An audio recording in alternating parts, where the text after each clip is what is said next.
Hello friends. कैसे हैं आप सब। उम्मीद करता हूं कि आपकी पढ़ाई ठीक चल रही होगी और सभी कुशल मंगल होंगे। ठीक है। आज हम नया टॉपिक पढ़ेंगे। उसका नाम है मूल अधिकार, है ना, fundamental rights of Indian constitution. ठीक। तो चलिए शुरू करते हैं।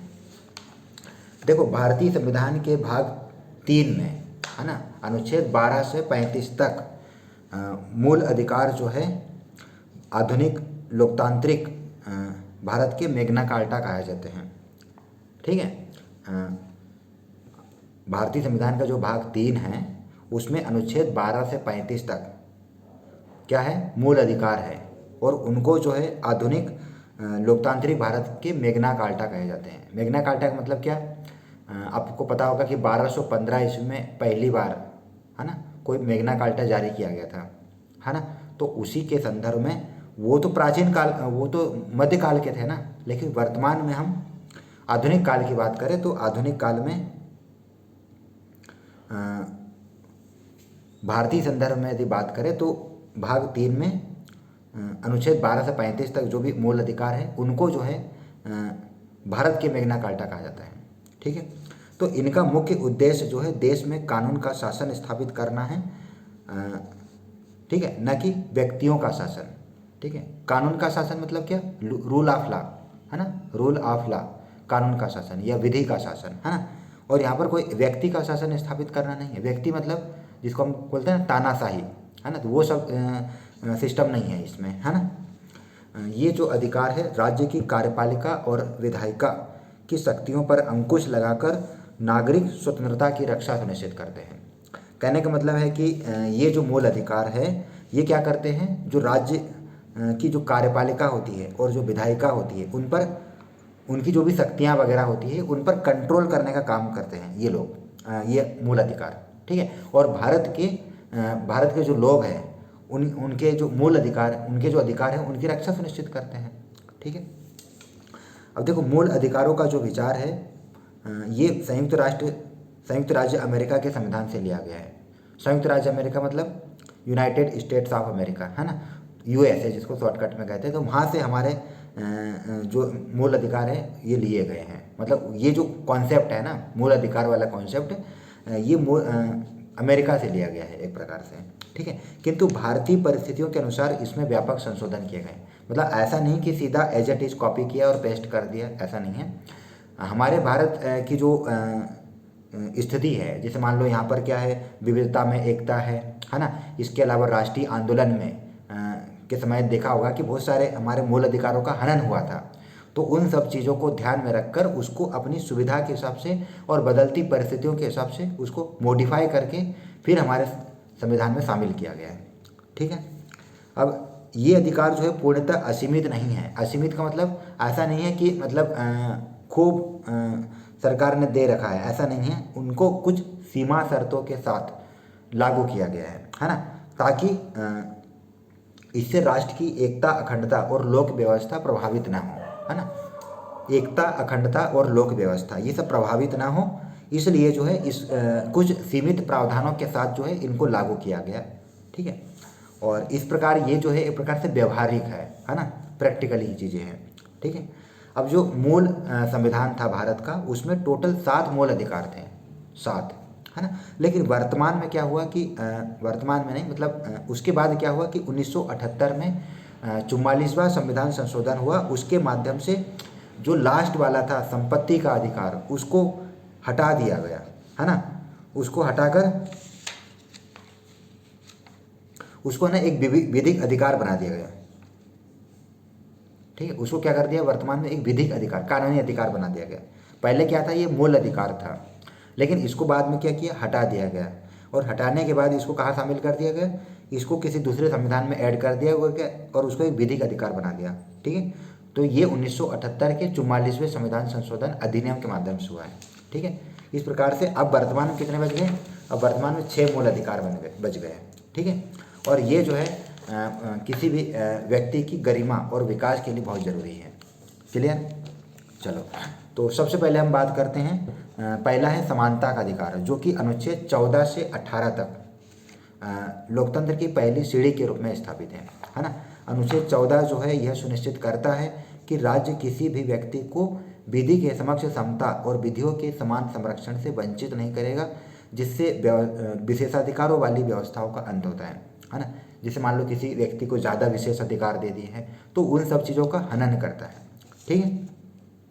अच्छा, इसमें जो है कानून के समक्ष समता है ना, विधि के समक्ष समता है और विधियों का समान संरक्षण, तो ये चीज़ को आपको थोड़ा समझना पड़ेगा, है ना।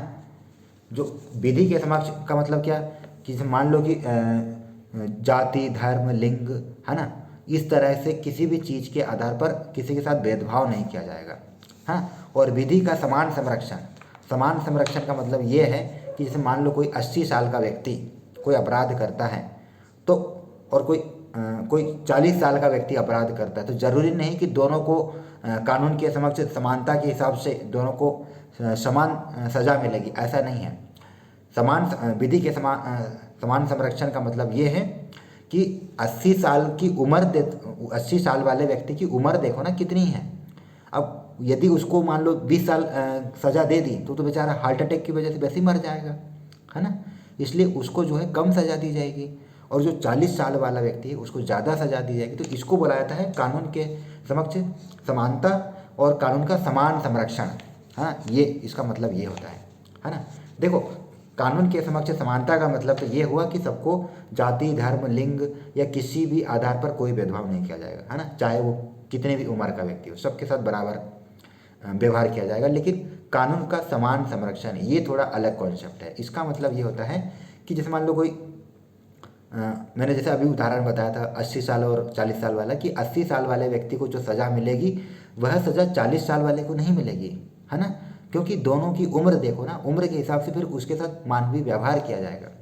80 साल वाले को कम सज़ा दी जाएगी, है ना, हल्की सज़ा दी जाएगी ताकि वो एडजस्ट कर सके, मैनेज कर पाए, है ना।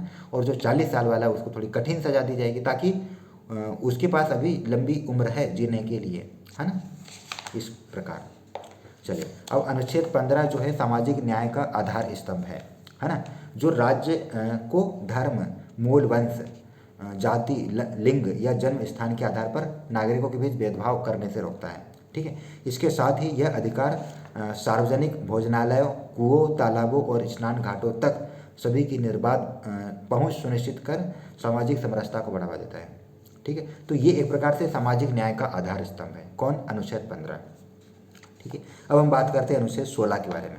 तो अनुच्छेद 16 जो है सार्वजनिक रोजगार या लोक नियोजन के अवसरों में समानता की गारंटी देता है ना। जैसे मान लो कोई भी सार्वजनिक स्थल की बात है, जैसे मान लो कि जो कोई सरकारी वैकेंसी निकलती है, जैसे वो स्टेट गवर्नमेंट की हो या सेंट्रल गवर्नमेंट की, तो उसमें क्या होता है, सभी के लिए रोजगार के लिए वो निकलता है ना एडवर्टाइज। ऐसा तो है नहीं कि कोई किसी एक पर्टिकुलर कास्ट के लिए या किसी पर्टिकुलर एक कैटेगरी के लिए निकलता है, ऐसा नहीं होता है। वो सभी के लिए निकलता है। ओपन एग्जामिनेशन होती है ना, खुली भर्ती होती है, उसमें जिसको फॉर्म भरना है भर सकता है, बस उसके अंदर जो क्राइटेरिया होना चाहिए वो फुलफिल होना चाहिए।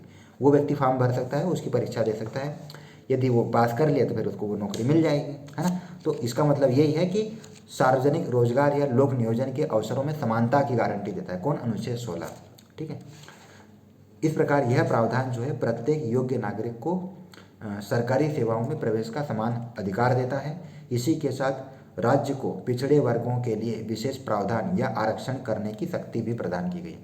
कहने का मतलब है कि जो अनुसूचित जाति है या अनुसूचित जनजाति है या जो पिछड़ा वर्ग हो गया या आजकल इकोनॉमिक वीकर सेक्शन, है ना, जिसको हम क्या बोलते हैं, आर्थिक रूप से कमज़ोर वर्ग, है ना। इसके अलावा जो दिव्यांग जन एक अलग वर्ग है, महिलाएं एक अलग वर्ग है, तो सबको क्या आरक्षण की सुविधा की गई है ना। तो ये सब जो है सरकारी नौकरी में या जो प्रवेश परीक्षा होती है उनमें, है ना। तो ये अनुच्छेद 16 में इस प्रकार का ये प्रावधान करता है।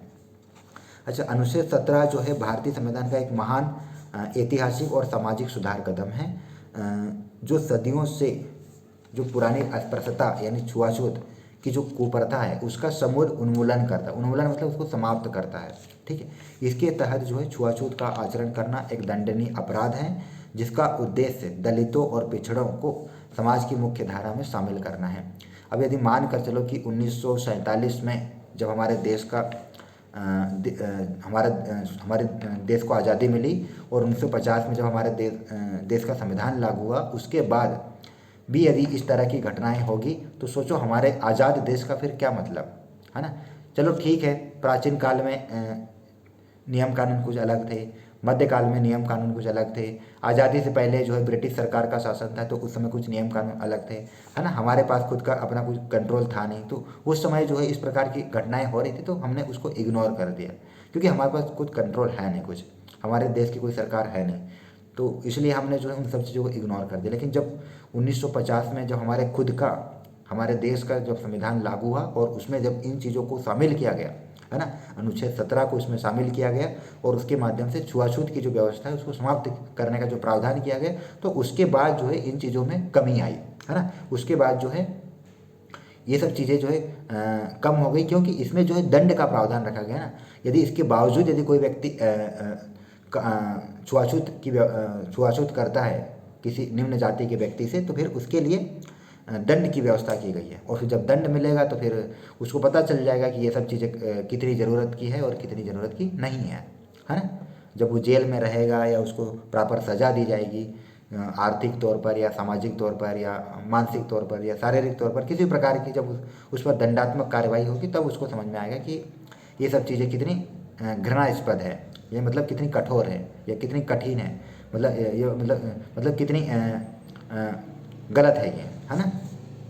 चलो अब हम बात करते हैं अनुच्छेद 18 के बारे में। तो ये ब्रिटिश कालीन जो है कृत्रिम सामाजिक विभाजनों का अंत करता है ना। सामाजिक विभाजन कैसे?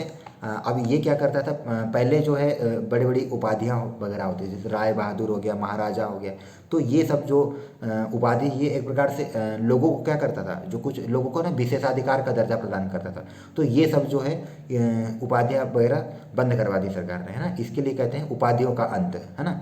तो अनुच्छेद 18 जो है उपाधियों के अंत का प्रावधान करता है, ठीक है। इसके द्वारा सैन्य और अकादमिक विशिष्टताओं को छोड़कर, जैसे मान लो किसी को कोई पुरस्कार मिला या कोई सम्मान मिला, जैसे भारत रत्न, पद्मश्री, पद्म विभूषण, पद्म भूषण, है ना, या कोई मेजर या लेफ्टिनेंट गवर्नर या IAS, या इस प्रकार से ये जो शब्द वगैरह है, ये सब जो पद वगैरह है या कोई सम्मान वगैरह या कोई उपाधि वगैरह है, तो ये सब छोड़कर इसके अलावा तुम कोई अलग से कोई उपाधि नहीं धारण कर सकते। कोई राजा की उपाधि या कोई महाराजा की उपाधि या कोई राय बहादुर, है ना, इस प्रकार की, जैसे पहले क्या महाराजाधिराज, परम भट्टारक, ऐसे पता नहीं क्या क्या उपाधियाँ धारण करते थे लोग, है ना, विक्रमादित्य, तो ये सब उपाधियों का अंत कर दिया गया है ना, अनुच्छेद 18 के माध्यम से, ठीक है। तो इस प्रकार की जो उपाधियाँ इनको उन पर रोक लगा दी है। इस प्रकार यह प्रावधान नागरिकों के बीच किसी भी प्रकार की सामंती श्रेष्ठता को नकारता है ना। अच्छा, आगे बढ़ते हैं। ये तो हो गया अनुच्छेद 14 से 18। अब हम अनुच्छेद 19 से 22 पर चर्चा करते हैं। तो अनुच्छेद 19 से 22 के बीच जो है स्वतंत्रता का अधिकार वर्णित है, मतलब ये जो ऊपर की जाता है वो समानता का अधिकार था, है ना। अनुच्छेद 14 से 18 जो है समानता का अधिकार है, लेकिन अनुच्छेद 19 से 22 जो है स्वतंत्रता का अधिकार है ना, जो नागरिक स्वायत्तता का मूल अधिकार है, मूल आधार है, ठीक। अब अनुच्छेद 19 जो है नागरिकों को 6 प्रमुख स्वतंत्रताएं प्रदान करता है। 6 कौन कौन सी? जिसमें भाषण और अभिव्यक्ति की स्वतंत्रता हो गई, है ना, शांतिपूर्ण सभा करने का अधिकार, संगठन बनाने का अधिकार, कहीं भी घूमने फिरने का अधिकार, है ना, निवास करने का अधिकार, और कोई कुछ भी आजीविका चुनने का अधिकार, है ना। तो ये सारे कुल मिला के 6 अधिकार हैं, है ना। तो ये सब अनुच्छेद 19 के तहत अपने को मिलते हैं, है ना। जिस कोई सुना हुआ ना आपने कि प्रेस की आज़ादी या अभिव्यक्ति की स्वतंत्रता, तो ये सब जो है अनुच्छेद 19 के माध्यम से हमें प्राप्त हुए हैं, ठीक।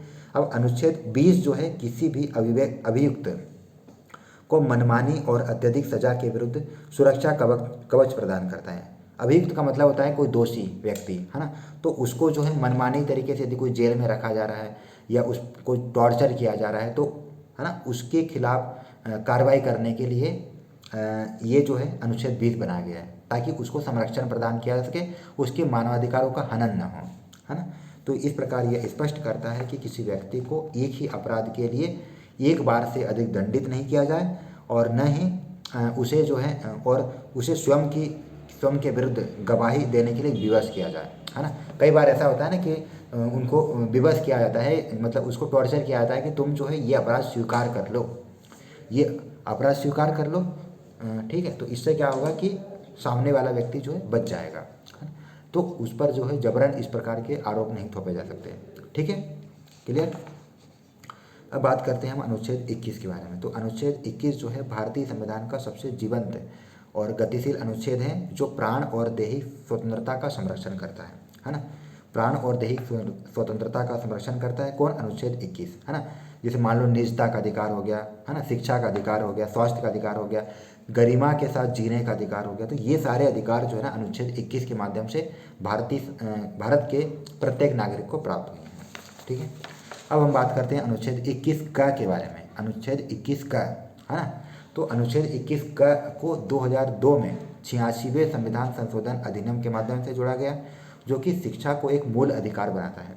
ठीक है, यह राज्य को निर्देशित करता है कि 6 से 14 वर्ष के प्रत्येक बालक को अनिवार्य और निःशुल्क प्रारंभिक शिक्षा प्रदान की जाए, जिससे राष्ट्र की साक्षरता की नींव सुदृढ़ हो सके, मतलब मजबूत हो सके, बेहतर हो सके, है ना।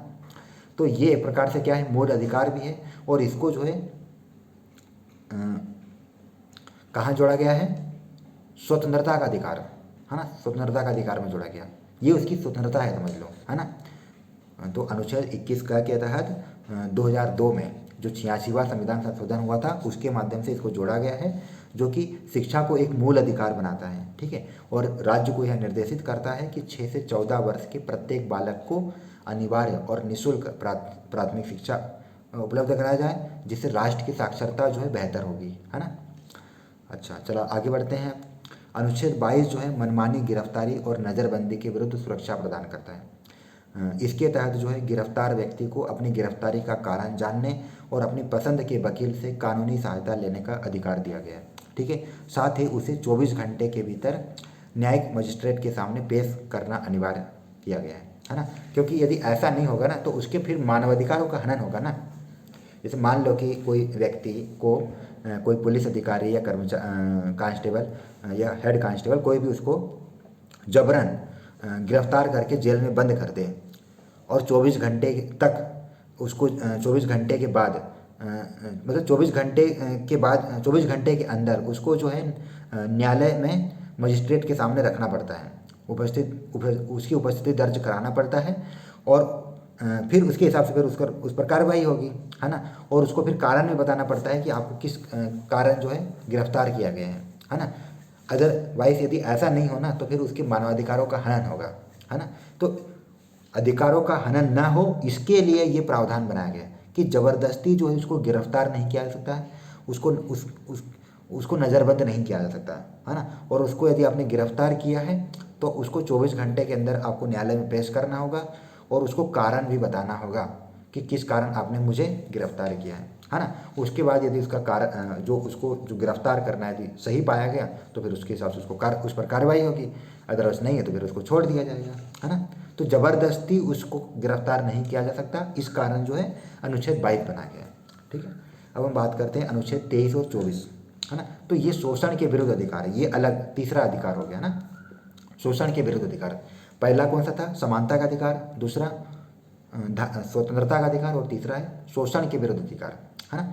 तो जो समानता का अधिकार था वो अनुच्छेद 14 से 18 था, जो स्वतंत्रता का अधिकार था वो अनुच्छेद 19 से 22 था, और जो शोषण के विरुद्ध अधिकार है वो 23 से 24 है ना। तो अनुच्छेद 23 और 24 में शोषण के विरुद्ध अधिकार दिए गए हैं, जो मानवीय गरिमा को चोट पहुंचाने वाली प्रथाओं को रोकता है।